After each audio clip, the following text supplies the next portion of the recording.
Le jour où je suis né, mes parents m'ont appelé Saz mon absou. Pas très évident. Et quand j'ai demandé à ma mère pourquoi, elle m'a dit quand tu t'as commis sur une amaratia sang, ça n'y a rien, en a les pantes pour qu'hospital ça CM2.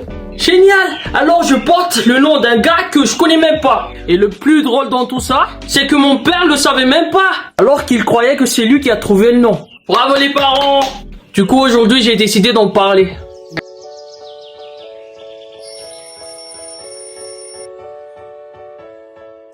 Bah moi je pense qu'un nom c'est important parce que ça nous décrit et surtout ça nous suit partout. Faut les dire ça. Mais ta gueule!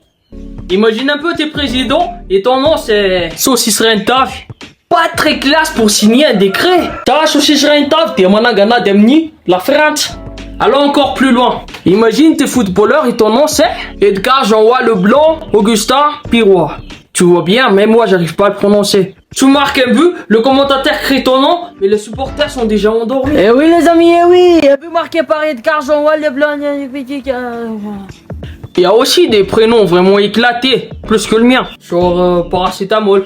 Pas étonnant qu'il y a des gens qui veulent changer de nom. Votre honneur, c'est un choix professionnel. Mais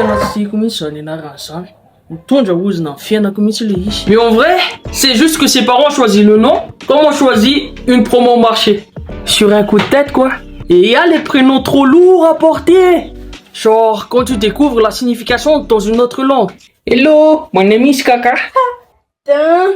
Puis il y a les noms trop longs. Genre à l'école quand le prof fait l'appel, bah Alexandre, Christelle, Ludovic.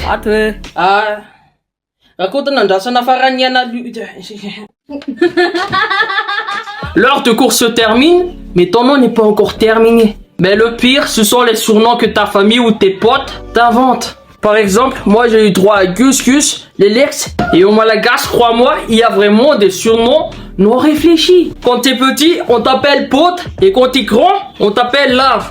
Et dans des situations gênantes, ça devient... Oh, lave pote ça là. Ou bien aussi, Pieta. Il y a ta grand-mère qui dit fièrement... Chanak Marie. Pieta, a fini non ati Itanareo, j'allais pépita kelim pipiate. Et toi, t'as juste envie de disparaître. Pour finir, je tiens à dire que je dénigre pas les prénoms bizarres, car après tout, nos parents nous ont donné la vie et on leur doit tout. Et je pense aussi qu'ils ont leur raison, même si des fois, pas trop. Mais là, je m'adresse personnellement aux futurs parents. S'il vous plaît, réfléchissez 2-3 fois avant de donner le nom de vos futurs gosses. Parce qu'un nom, c'est plus qu'un mot. C'est une étiquette qui vous colle à vie. Et surtout, souvenez-vous que vous êtes le seul à pouvoir sauver votre enfant de s'appeler Gilbert Votavunjay. Oui, c'est pas très drôle de s'appeler comme ça. Maintenant, si tu as aimé la vidéo, abonne-toi, like, partage à tes potes et surtout, protège ton futur enfant des prénoms chelous. Allez, ciao à la prochaine vidéo.